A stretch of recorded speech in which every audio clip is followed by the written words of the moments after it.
ರಾತ್ರಿ ಆಗೋದ್ರೊಳಗಡೆ ಜಗದೀಶ್ ಶೆಟ್ಟರ್ ಅವರು ಕಾಂಗ್ರೆಸ್ಸಿಗೆ ಸೇರಿದ್ರು, ಮತ್ತು ಹಗಲಾಗೋದ್ರೊಳಗಡೆ ಜಗದೀಶ್ ಶೆಟ್ಟರ್ ಅವರು ಮತ್ತೆ BJP ಸೇರ್ಪಡೆ ಆಯಿತು.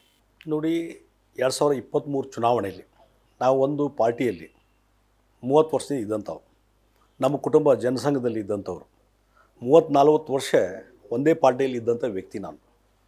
ನಮ್ಮ ಕುಟುಂಬನೂ ಒಂದೇ ಪಾರ್ಟಿಯಲ್ಲಿ ಇದ್ದಂಥವ್ರು. ಪಕ್ಷನಿಷ್ಠವಾಗಿ ಪಕ್ಷವನ್ನು ಬೆಳೆಸುವಂಥ ಕೆಲಸ ನಾವು ಮಾಡಿದ್ವಿ.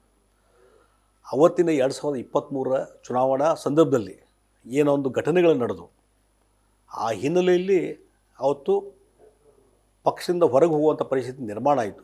ಕಾಂಗ್ರೆಸ್ ಪಾರ್ಟಿಗೆ ಜಾಯ್ನ್ ಆಗುವಂಥ ಪರಿಸ್ಥಿತಿ ನಿರ್ಮಾಣ ಆಗಿದೆ. ಸರ್, ತಾವು ಹುಬ್ಬಳ್ಳಿಯಲ್ಲಿ ಒಂದು ಪ್ರೆಸ್ ಮೀಟ್ ಮಾಡಿದರೆ, ಆ ಸಂದರ್ಭದಲ್ಲಿ ತಾವು ಹೆಸರು ಹೇಳದೆ BJPಯಲ್ಲಿರ್ತಕ್ಕಂಥ ಒಂದು ಉನ್ನತ ಮಟ್ಟದ ನಾಯಕರನ್ನು ತಾವು ಕೋಟ್ ಮಾಡಿ ತಾವು ಹೇಳಿದರೆ, ನನ್ನನ್ನು ಮಕ್ಕಳಾಟಿಕೆ ಥರ ನಡೆಸ್ಕೊಂಡ್ರು, ಮಕ್ಕಳಾಟಿಕೆ ಥರ ಆಟ ಆಡಿದರು ಅಂತ ಈ ಶಬ್ದ ಹೇಳಿದರು. ಅಲ್ಲ, ನಾ ಅವಾಗ ಹೇಳಿದ್ದು ಅದಕ್ಕೆ ಬದ್ರಿದ್ದೇನೆ.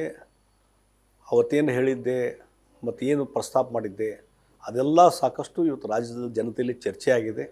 ಅದರ ಚುನಾವಣೆ ಫಲಿತಾಂಶದಲ್ಲಿ ಏನಾಯಿತು ಎಲ್ಲರಿಗೂ ಗುರ್ತಿರುವಂಥ ವಿಚಾರ. ಹೀಗಾಗಿ ಅದು ಮುಗಿದು ಹೋದದ್ದು ಅದ್ದೇ ಅಂತ ನಾನು ಹೇಳಿ. ಸರ್, ಈಗೇನು ವಿಶ್ಲೇಷಣೆ ಮಾಡ್ತಾ ಇದ್ದಾರೆ, ತಾವು ಕೋಟ್ ಮಾಡಿದಂತಹ ವ್ಯಕ್ತಿಯ ಹಿಡಿತ ಪಾರ್ಟಿ ಮೇಲೆ ಕಡಿಮೆ ಆಗಿದೆ, ಅದಕ್ಕಾಗಿ ಜಗದೀಶ್ ಶೆಟ್ಟರ್ ಅವರು ವಾಪಸ್ ಬಂದಿದ್ದಾರೆ ಅಂತ ಹೇಳಿ. ನಾನು ಅವತ್ತೇನು ಪ್ರಸ್ತಾಪ ಮಾಡಿದ್ದೆ, ಭಾರತೀಯ ಜನತಾ ಪಾರ್ಟಿ ಅದಕ್ಕೆ ಯಾವ ರೀತಿ ಸ್ಪಂದನ ಮಾಡಿದೆ, ಅದು ಈಗ ಜಗತ್ತಿಗೆ ಮುಂದೆ ಇರುವಂಥದ್ದು. ಆಯಿತು ಸರ್, ನಿಮಗೆ ಪಾರ್ಟಿಯಿಂದ ಒಂದು ವಿಚಾರವನ್ನು ಮಂಡಿಸಿದ್ರು, ನೀವು ಪಾರ್ಟಿಯಿಂದ ತಾವು ಕಂಟೆಸ್ಟ್ ಮಾಡಬಾರ್ದು ಅಂತ. ಈಶ್ವರಪ್ಪ ಮತ್ತು ಇತರ ನಾಯಕರುಗಳಿಗೂ ಅದನ್ನು ಹೇಳಿದರು. ತಾವು ಆದರ್ಶಪ್ರಾಯವಾಗಿ ನಿಮ್ಮ ನಾಯಕತ್ವವನ್ನು ಸಾಬೀತು ಮಾಡ್ಬೋದಿತ್ತಲ್ಲ ನಿಮಗೆ? ನಾನು ಅವತ್ತು ಕ್ವಶನ್ ಮಾಡಿದ್ದು, ನಾನು ಒಂದೇ ಒಂದು ಸೀನಿಯರ್ ಲೀಡರ್ ಇದ್ದಾರೆ, ಪಾರ್ಟಿ ಕಟ್ಟಿದಂಥವ್ರು.